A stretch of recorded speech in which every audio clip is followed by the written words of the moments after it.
Nos ocuparemos de una llave que a mi modo de ver abre todas las puertas en las relaciones humanas, en las relaciones interpersonales, la empatía, cuya etimología del griego antiguo puede traducirse como en el interior del sufrimiento ajeno, claro. Ciertamente las personas empáticas saben entender el dolor de los demás, ponerse en su lugar, sentir con ellos. Y ese don que facilita tanto nuestra conexión con otros no se limita a las personas, sino que puede abrazar a todos los seres vivos. Se cuenta que el lucidísimo y sabio indio Ramana Maharshi era tan profundamente empático que no establecía diferencias entre personas y animales. En su ashram, cuando comían los humanos, también lo hacían los pájaros, las ardillas o cualquier otro animal que en aquel momento estuviera cerca. Se daba alimento a todos por igual a la misma hora. De hecho, Ramana Maharshi sentía, por ejemplo, veneración por su vaca Lakshmi, a quien llamaba madre. Era tal la devoción que la acompañó amorosamente en su agonía y luego la enterró según los rituales sagrados. Daniel Goleman afirma que una condición previa para empatizar con los demás es conocerte a ti misma, a ti mismo y a tus propias emociones.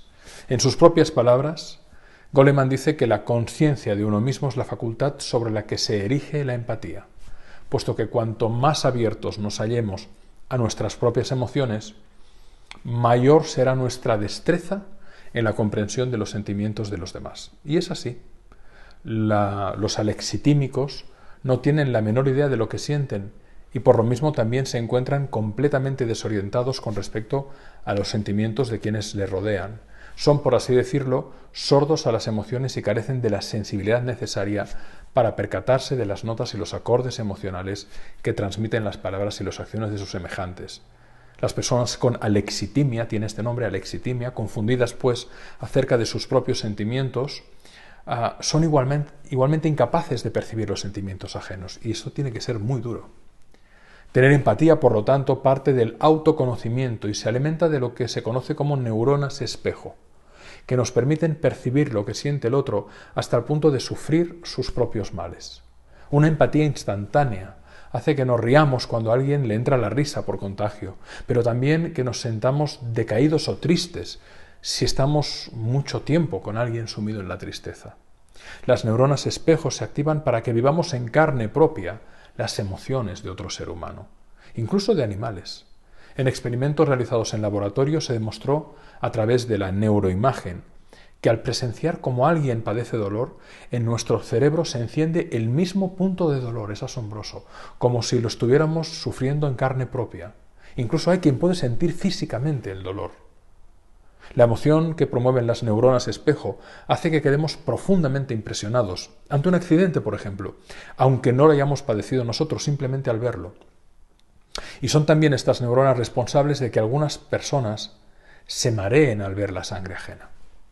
Esta clave aportada por la neurociencia demuestra que somos empáticos por naturaleza y que lejos de vivir en la ley de la selva, nos importa y afecta incluso neuronal y físicamente el sufrimiento de los demás. Veamos algunas claves para poderla llevar a cabo de forma empática. Primero, escuchar sin pantallas mentales. Un obstáculo para comprender a los demás es interrumpirles constantemente mientras están hablando. Incluso estando en silencio, eso no significa que escuchemos. Ya que si pones entre ti y tu interlocutor o interlocutora pantallas mentales, opiniones, prejuicios, expectativas, la comunicación ya no es empática ni profunda. 2. Preguntar con respeto. Otra clave de la empatía es el arte de interesarse por la otra persona sin que se sienta invadida o invadido. Si escuchamos con atención, sabremos en qué momentos podemos hacer una pregunta para ahondar en la cuestión que se está hablando. La tercera clave es expresar los propios sentimientos. Para crear un clima de confianza y complicidad, ambas partes deben poner las cartas sobre la mesa. Abrirte a tu interlocutor le ayudará, a su vez, a sentirse en un tono emocional abierto al encuentro. Una cuarta clave es tener paciencia. Comunicarnos con prisas y precipitación puede coartar a la otra persona, que tal vez tenga un ritmo diferente al tuyo. Hay que ser prudentes y avanzar paso a paso viendo también cuál es el ritmo de la otra persona. La quinta clave es ser indulgente. Nada frustra tanto la comunicación como sacar a relucir los fallos ajenos. Las personas empáticas cuidan en todo momento de que quienes le rodean se sientan cómodos y relajados. Y luego no ser aguafiestas, una actitud pesimista sobre los planes e ilusiones de la otra persona es lo contrario muchas veces a la empatía. Si quieres ser apreciado, si quieres ser apreciada, tu actitud debe ser de empoderamiento. Y luego evitar dar consejos que no nos han solicitado, y esto lo repito a menudo. Para alguien que se está sincerando puede resultar molesto que le juzguemos o que le digamos lo que tiene que hacer, a menos que nos lo haya pedido. Si no te lo piden, meterte en la vida del otro es arrogancia y prepotencia, o puede percibirse así, ya que transmite la idea de que estamos más capacitados para decidir que la otra persona. Hay personas que necesitan hablar para expresar, no para que les den soluciones. Sobre el mal hábito de meternos sin permiso en la vida de los demás, hay un relato africano muy revelador. Cuenta que un joven mono paseaba por primera vez por la orilla de un río, nunca había paseado por ahí, cuando de repente vio un pececito bajo el agua. De vez en cuando daba pequeños brincos, saliendo un segundo al exterior, para luego volver a zambullirse en el agua.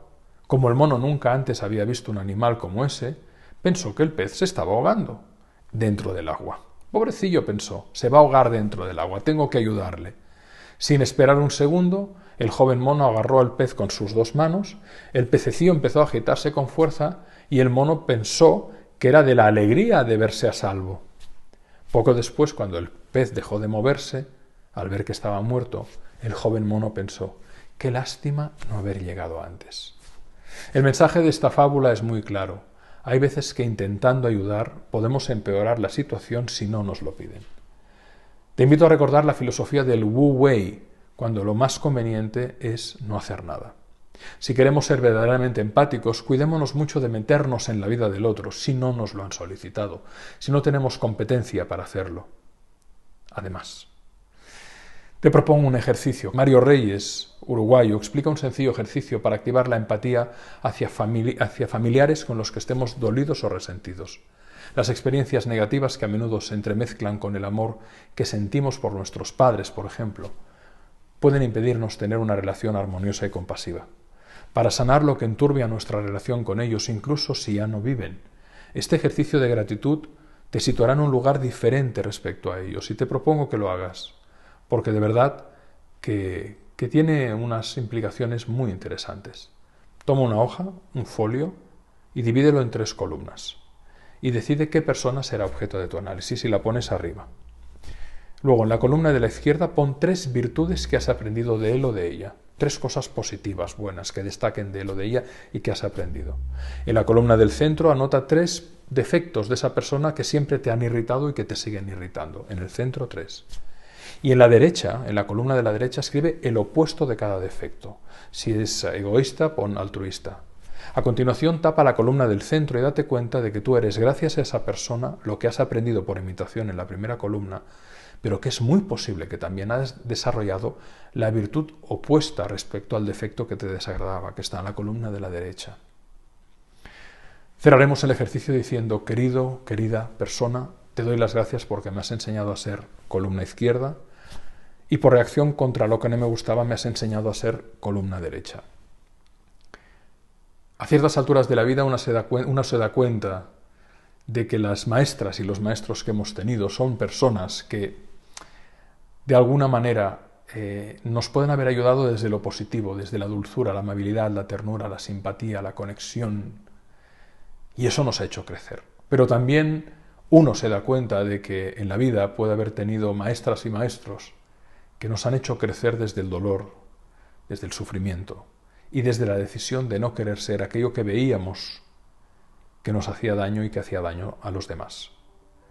Por eso siempre digo que algunas veces se gana y otras se aprende.